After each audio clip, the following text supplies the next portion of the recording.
I've been the sole occupant of this four-bedroom house for 3 years now, though I've owned it for 8. It used to feel right, a bustling, family-sized home with roommates and noise. But that's all gone. They moved out, and suddenly the house became this sprawling, silent monument to empty space. I only used 2 rooms, my bedroom and the one across the hall, the glorious sanctuary of my game room. The other 2 upstairs, they are completely forgotten, relegated to the far, darkest end of the hallway. One holds a few dusty storage boxes. The 4th, the very last room, it's been completely, eerily bare since I moved in. I never go in there. It's just empty. It was 9:30 p.m. I was finally home, clutching a greasy bag of takeout, shedding the stress of a long work shift. Tomorrow was my day off, and I had one goal: sink into my chair and vanish into the digital world until dawn. I was settled in the game room, headphones on, music thrumming, ready to cue up a game. Then I heard it, a faint, almost polite tap-tap that sounded like a knock on the front door. I ripped the headphones off, the silence rushing back in. I strained, listening. Nothing. Must have been the wind, I told myself, putting the headset back on and dismissing it as an acoustic fluke of the old house. 2 whole hours blurred by in a haze of glowing screens and digital gunfire. Then the sound came again, closer this time. A light thud, like a cabinet closing softly, or maybe a door latching. It was too muffled, too subtle for me to place it with my headphones on and my door shut. A spike of primal anxiety shot through me. I slowly got up, my heart starting its frantic drumbeat. I cracked my door open and peered into the dark hallway, waiting. Silence. I swallowed hard and forced myself downstairs. I checked the front window. Nothing. The streetlights cast long, lonely shadows. Everything was normal. But as I reached for the handle, an icy realization hit me. The front door was already unlocked. I distinctly remember checking it this morning. Fear was now a cold knot in my stomach. I bolted the door, checked the deadbolt, and practically sprinted back up the stairs. I couldn't shake the feeling. Don't be ridiculous, I tried to tell myself. You probably just forgot to lock it. But just in case, I left my game room door wide open this time. Maybe I would hear the next sound better. I put my headset back on and tried to refocus on the game. About 20 minutes later, the round was over. I leaned back in my chair, stretching the tension out of my neck. That's when it happened. A flicker. A dark, indistinct figure rushed past the open doorway. It was only visible in the extreme periphery of my vision, but it was fast. A shape moving too low, too quickly to be anything normal. I screamed, a choked, terrified sound. My headphones went flying. I launched myself from the chair, stumbling back. Horror gripped me, paralyzing me in a cold sweat. I stared, wide-eyed and shaking at the black, empty rectangle of the doorway. I couldn't breathe. I couldn't move. What was that? Who was that? After what felt like an eternity, I finally found the courage to move. I grabbed the closest heavy object, a trophy, and crept out. The hallway was empty. The bedrooms were silent. I searched the house, room by room, my pulse hammering against my ribs, until I reached the final, empty room. The door was slightly ajar. I pushed it open with a trembling hand. It wasn't empty anymore. A worn sleeping bag was rolled up in the corner. There were faint scratch marks near the vent, and a small pile of mysteriously fresh, empty food wrappers. I backed away slowly. Running down the stairs, I checked the lock, praying I had left it secured this time. The front door was unlocked again. When the police finally arrived, the terrible, haunting truth became clear. The person wasn't a quick burglar. They had been hiding, living in that unused, silent room at the end of the hall. The evidence suggested they had been cycling in and out of the house for weeks, maybe even months, using it as a private squat. All that time, they were just on the other side of the wall. I was gaming, laughing, sleeping, and they were waiting, listening, breathing softly in the dark. That little knock I heard, it might have been them entering. The thud, maybe them closing the empty room's door, hoping I wouldn't hear. The profound violation of my sanctuary, my home, is what truly terrified me. If I had ever walked in on them, if I had ever tried to confront this hidden stranger, there is no telling what they would have done to protect their secret.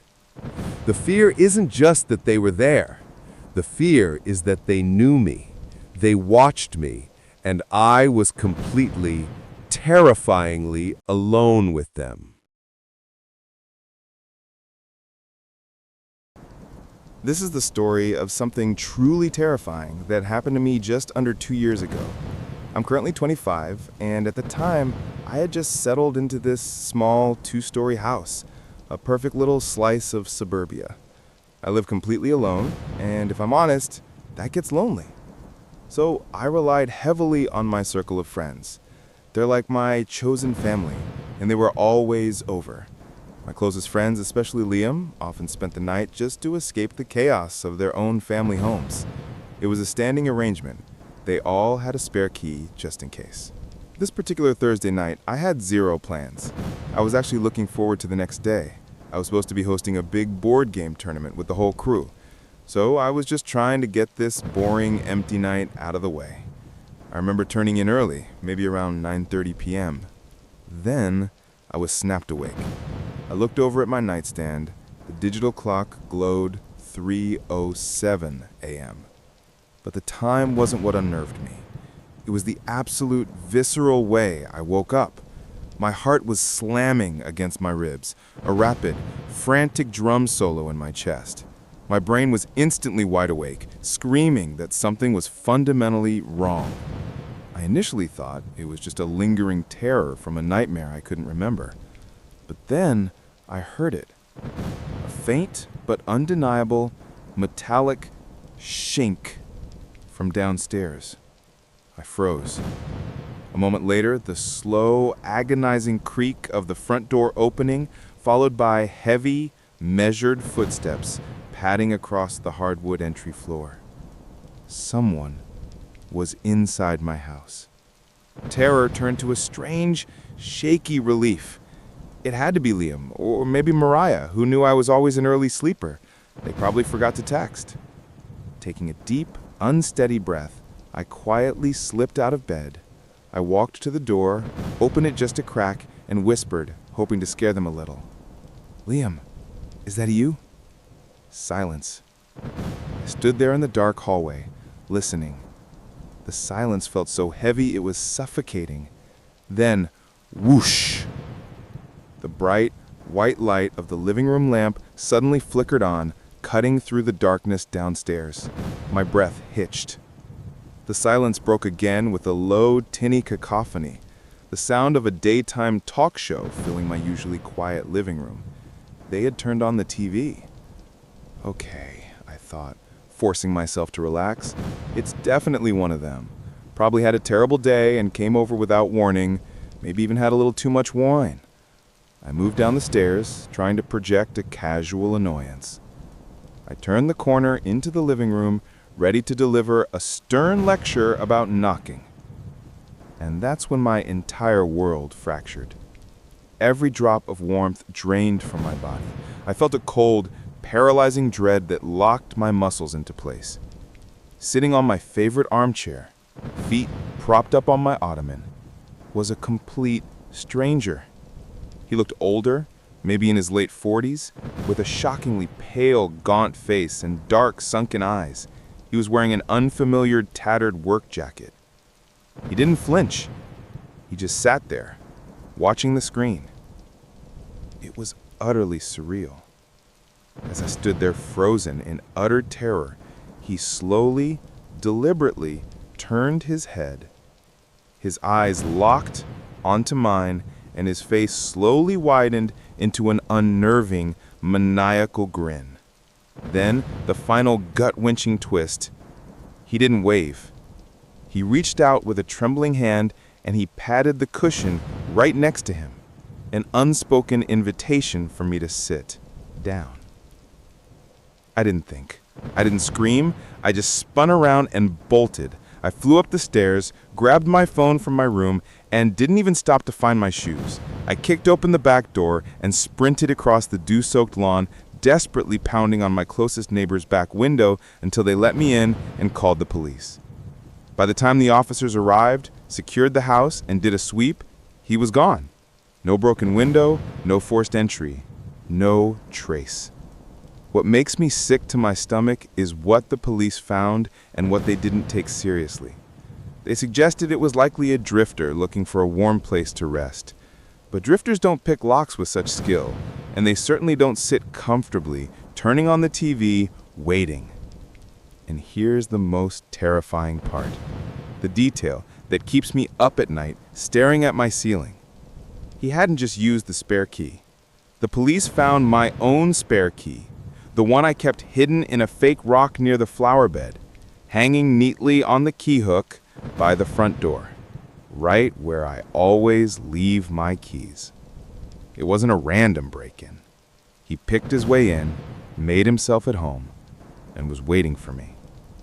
And now, I can never shake the feeling that my suburban sanctuary is just a temporary stage, and there's a chance that I'm never truly alone.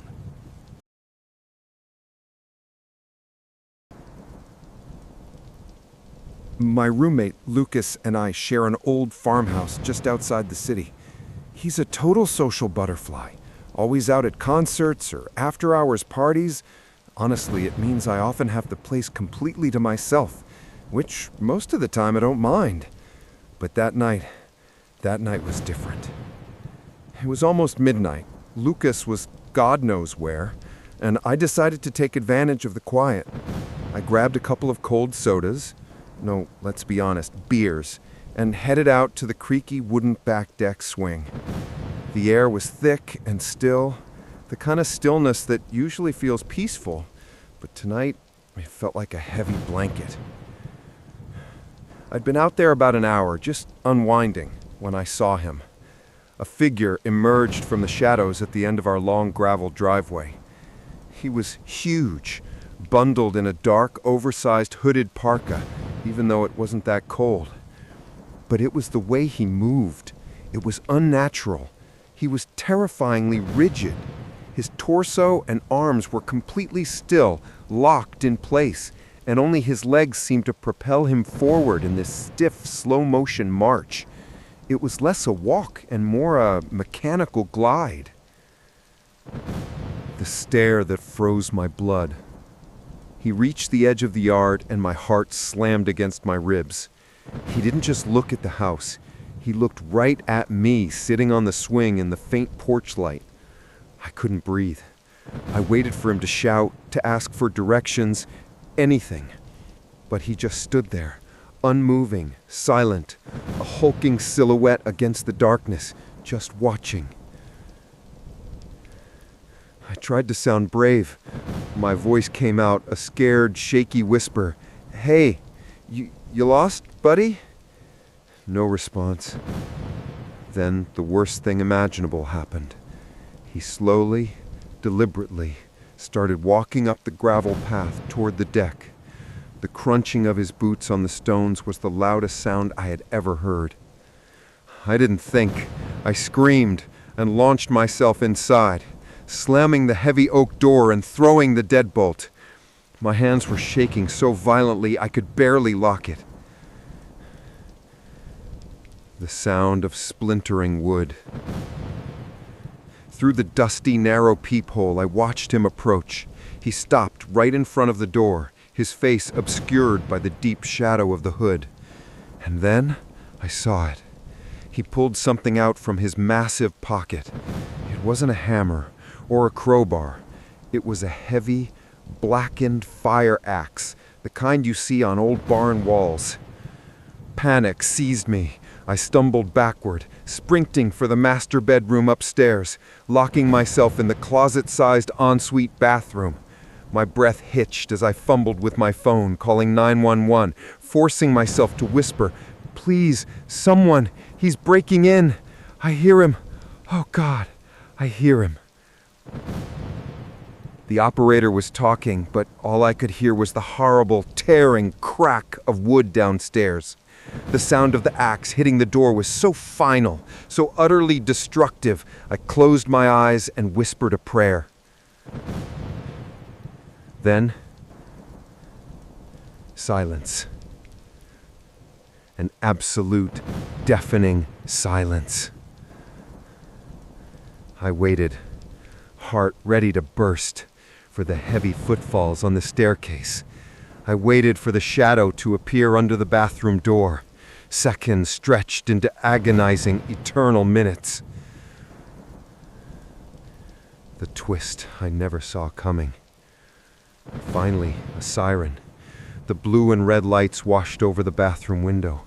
The 911 operator told me to stay put. I heard the officer shouting downstairs, then heavy boots ascending the stairs, and a sudden sharp cry from one of the officers, followed by the vicious, unmistakable zzzt of a taser. When the officer finally opened my bathroom door, I was sobbing, shaking uncontrollably. He told me what they found. The intruder was standing directly in front of the bedroom door, just outside the bathroom, still rigid, still silent. He wasn't drunk, as the police initially thought. He was completely sober.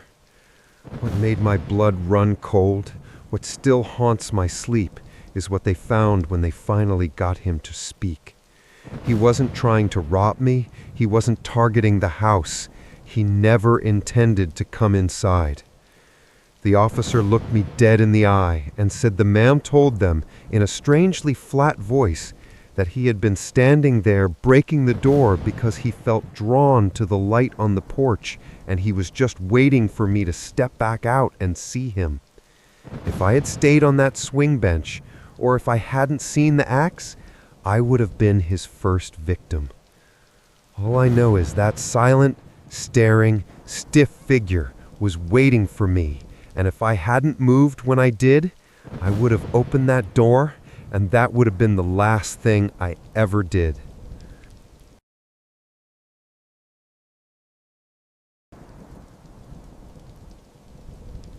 My wife, Ilara, and we've always used our annual trips to recharge and reconnect. After a decade of the frantic, crushing noise of city life, escaping to somewhere remote wasn't just a vacation, it was a necessity for our souls. This year, we chose a place tucked deep into the Olympic Mountains in Washington state. The listing promised a solitary retreat. No neighbors, no phone service, just us and the whispering pines. It sounded like a dream. It became a nightmare. We didn't rent a car. We wanted to be completely unplugged. After a long flight and a cab ride that wound its way through towering, ancient forests, the beauty was genuinely breathtaking. We arrived. The sun was dipping below the peaks, casting long, unsettling shadows. The cabin itself was almost swallowed by the woods. The driveway was just two muddy ruts leading to the only structure for miles. As the taxi driver sped away, kicking up gravel, a silence fell that felt less like peace and more like a heavy, cold blanket. We were utterly, completely alone. The cabin was cozy, but strange. The ground floor was a single open space, kitchen and living area. The sleeping area was a tiny, claustrophobic crow's nest, loft, accessible only by a steep wooden ladder. You had to practically army crawl into the bed. It felt like sleeping in a treehouse designed for a child.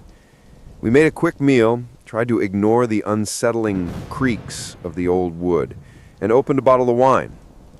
The fire crackled, and for a brief hour, everything felt perfect. We talked about our future, our dreams, unaware our dreams were about to shatter. It was around 11 p.m. We were getting ready to climb up to the loft when it happened. Thump, thump, thump. It wasn't a deer. It wasn't the wind. It was the distinct, heavy rhythm of something working in the dense undergrowth right outside our windows. And they were close. Ilara's face went white. Her eyes were wide, pleading with me to make it stop. I tried to be the brave one, but my heart was hammering against my ribs. I moved to the window, my hands shaking. Outside, it was a wall of blackness. The forest was swallowing the faint light from the porch lamp. I couldn't see a thing. "It's nothing," I whispered, the lie tasting like ash. "Probably a large animal." But Ilara just pointed, her finger trembling, toward the back of the cabin. The walking had stopped, replaced by something far worse, a faint, slow scraping sound, like metal on wood, coming from the back wall. Then, bam! A single violent stripe against the structure. The whole cabin shuddered. "Someone is on the roof," Ilara choked out, her voice a thin thread of terror. We both stared up at the ceiling of the loft, now feeling like a paper-thin barrier. This wasn't a burglar. A burglar wouldn't be on the roof. This felt malicious. I scrambled to call for help, but then I remembered. No cell service. We were truly horrifyingly alone. We retreated into the kitchen, huddled together, listening to the soft, sickening thud scrape of boots moving slowly across the metal roof above our heads. They weren't moving quickly, weren't trying to break in. It was like they were patrolling, observing. Then, after what felt like an eternity, we heard a final heavy drop onto the ground, followed by the sound of deliberate steps moving away from the cabin and back toward the woods. I dared to peek out the back window. In the faint moonlight, I saw a large, shadowy figure before it melted back into the impenetrable black of the trees.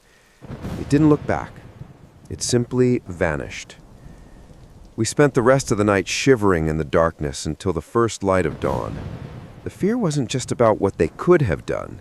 It was about why they were there at all. Miles from anywhere, in a private cabin, someone was waiting on the roof, simply watching and waiting for us to do. We managed to hike at the terrifying 4 miles to the nearest ranger station and cut our trip short. We never got an answer. But every night when I close my eyes, I don't just see the darkness of the forest. I hear that scraping sound, and I wonder, were they watching us the whole time? And what were they truly waiting for us to do?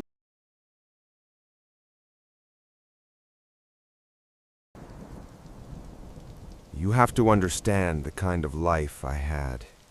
I was an only child in a forgotten little town, and my parents, they were pillars of sheer exhausting grit. They didn't just work, they fought for every penny, often holding down 2 or even 3 brutal shifts just to keep the lights on. That meant the old house was my castle, my cage for countless hours. I was 15 then, an age where you feel invincible and utterly vulnerable at once. This particular Friday, both my mother and father had been scheduled for graveyard closing shifts, leaving me alone from the moment school let out until past midnight. To kill the crushing loneliness, I had a ritual, a long, winding walk. Our property backed onto an old stretch of forest, the kind of woods where the trees stand shoulder to shoulder and the air smells like damp earth and forgotten secrets. My usual route was about 3 miles, a loop that almost never had a soul on it. After a quick, silent dinner, I headed out, the late afternoon sun casting long, eerie shadows. About halfway through the trail, where the woods are at their thickest, I saw him. He was sitting not against a tree, but perched on a massive moss-covered boulder right on the edge of the path. He wore a dark, heavy hoodie, pulled low, and the late light made his features completely indistinct. The only thing I could make out was the vibrant, almost shocking orange of his sneakers. He wasn't slumped over.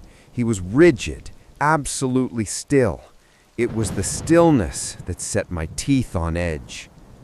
I tried to act natural, moving to pass him quickly, giving the boulder a wide berth. As I drew level, maybe 3 feet away, he didn't lift his head, but he spoke. It wasn't a hello. It was a low, gravelly chuckle, and then, in a voice that sounded too old, too dry, he said, "You're out late, little bird." I froze. My heart hammered against my ribs like a frantic prisoner. I didn't look at him. I just muttered, "Going home," and started to run. I didn't stop until the house's back porch was beneath my feet.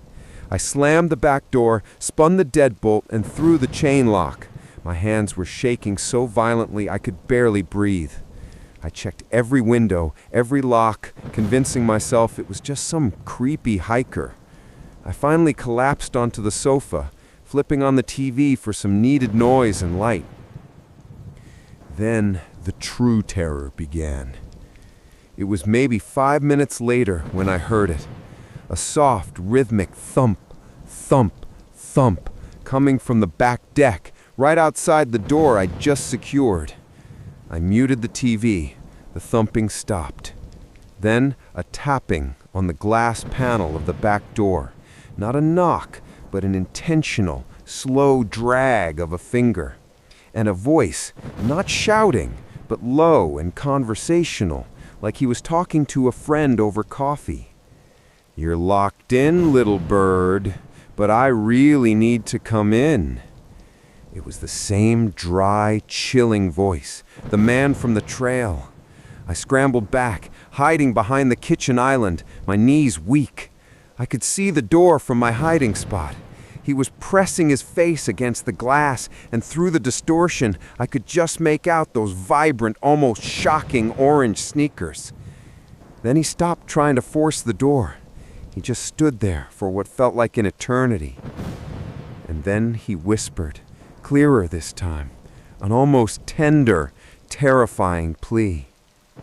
"I only wanted to tell you something. I was waiting for someone to finally let me in. They told me to tell you that your mother knows what you did." The words hit me like a physical blow. What I did? He gave one last soft tap on the glass, and then I heard him walk away, the sound of his orange sneakers fading into the dark. I stayed frozen until my parents came home past midnight. The police searched but found nothing. They kept saying it was just a spook, a random guy. But I've never forgotten his eyes, or the complete, chilling knowledge in his voice. To this day, the worst part isn't the break-in attempt. It's the twist of that final venomous lie, delivered with such quiet intimacy, leaving me to question not just a stranger's motive, but the terrible secrets buried within my own family. It haunts me because he wasn't just trying to get in. He was trying to get into my head, and he succeeded.